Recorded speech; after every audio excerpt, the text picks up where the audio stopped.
je primer recimo odgovornega človeka iz leta 1910, ki reče, no, jaz bom pa naredil nekaj koristnega za moje potomce čez 100 let, ne.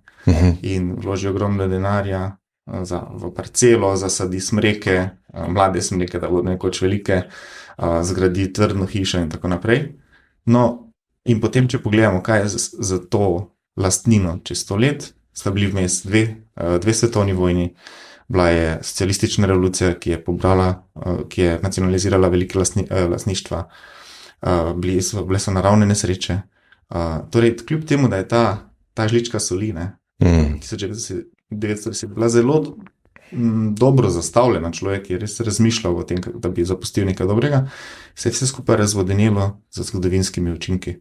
In mislim, da je to ena razumnost v tem, zakaj ne tako konkretno čuvati prihodnosti, zato ker se preveč stvari spreminja, preveč je dejavnikov, na kjer ne moremo vplivati.